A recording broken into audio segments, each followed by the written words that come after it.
ఎండి urban transport advisors మిగిలిన ఉన్నతాధికారులతో ఒక కమిటీని కాన్స్టిట్యూట్ చేయటానికి ఈ రోజు కేబినెట్ ఆమోదం తెలపటం జరిగింది.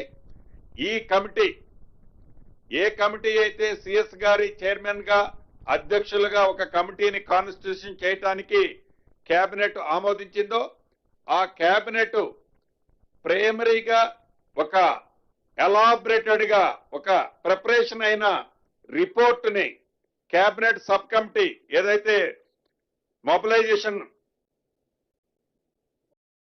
సబ్ కమిటీ ఉందో ఈ మొబిలైజేషన్ సబ్ కమిటీ అంటే డిప్యూటీ సీఎం గారు దానికి చైర్మన్ గా ఉంటారు, డిప్యూటీ ముఖ్యమంత్రి గారు.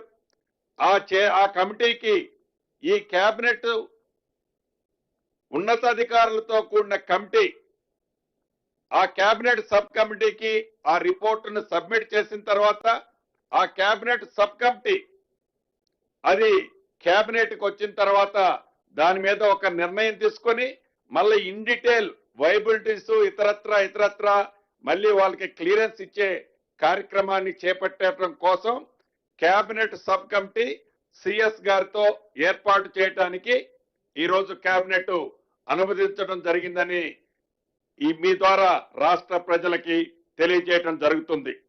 అదే రకంగా రాష్ట్ర వ్యాప్తంగా R&Bకి సంబంధించిన 5,566 కిలోమీటర్లని సుమారు 10,547 కోట్ల రూపాయలతో హ్యామ్ మోడ్ లో రాష్ట్ర కేబినెట్ టెండర్లు పెట్టుకోవడానికి హ్యామ్ మోడ్ లో కేబినెట్ ఆమోదించింది.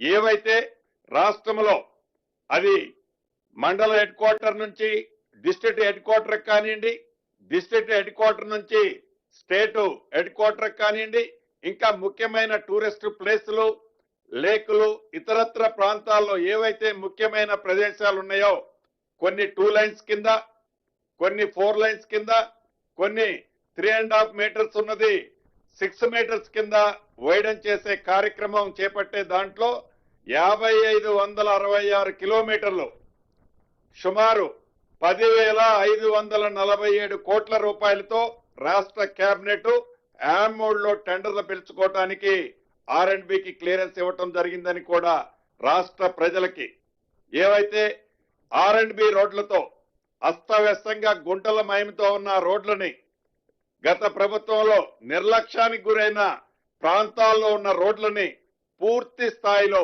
ఇంప్రూవ్ చేసే కార్యక్రమం ఈ హ్యామ్ మోడ్ లో రాష్ట్రంలో ఉన్న అనేక రోడ్ల ద్వారా ప్రజలకి సామాన్యులకు కూడా ఇది మెరుగైన ట్రాన్స్పోర్ట్ ఉపయోగకరంగా ఉండే విధంగా ఈ రోడ్లు ఉపయోగపడతాయని కూడా తెలియజేస్తున్నాను.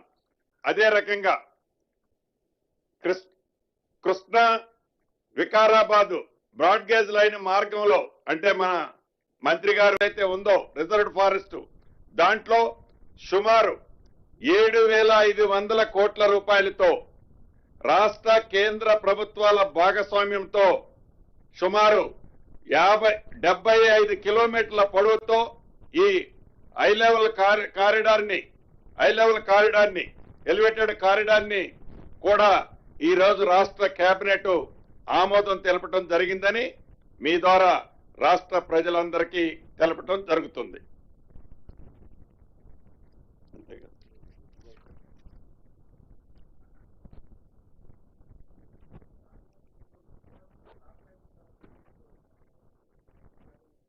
సో ఇప్పుడు ఇచ్చే వాటిలో ఫాస్ట్ గా ఇచ్చేస్తాం, అది కూడా టేక్ ఓవర్ చేయటం జరుగుద్ది. ఇప్పుడు యాజ్ ఇట్ ఈజ్ గా మద్దతు ధరతో పాటు ఏదైతే ఉందో దానితో పాటే కలిపే ఈ బోనస్ కూడా సన్నవాళ్ళకి ఇవ్వటం జరుగుద్ది. ఈరోజు వచ్చిన మెయిన్ ఐటమ్స్ ఈరోజు అయ్యేనన్న. అదే రకంగా నెక్స్ట్ కేబినెట్ ఈ నెల 23వ తారీఖు మళ్ళీ నెక్స్ట్ కేబినెట్ కూడా డేట్ ఫైనల్ చేయటం జరిగింది. ఈ కేబినెట్ లోనే ఏదైతే ఈ రోజు సుప్రీంకోర్టులో బీసీ 42% చిత్తశుద్ధితో ఈ ప్రభుత్వం ప్రకటించి జీవోలు ఇచ్చి షెడ్యూల్ వచ్చిన తర్వాత ఆనరబుల్ హైకోర్టు ఇచ్చిన దాన్ని దృష్టిలో పెట్టుకొని ప్రభుత్వమే సుప్రీంకోర్టుకి ఎస్ఎల్పి వేయటం జరిగింది. అది ఈ రోజు ఉదయం మధ్యాహ్నం డిస్మిస్ అయిన సంగతి తెలుసుకున్నాం. ఆ వివరాలన్నీ వచ్చిన తర్వాత 23వ తారీఖు నాడు దాని మీద డిస్కషన్ ఉంటుంది కేబినెట్ లో. అంటే అసలు ఈ ఆర్డర్ ఏమిచ్చింది, సుప్రీంకోర్టు ఏమన్నదో చూడకుండా, పోయినసారి హైకోర్టు ఇచ్చింది కూడా చూడకుండా మనందరం మీడియా మిత్రులు అందరూ తలొక అభిప్రాయం ఉండేది.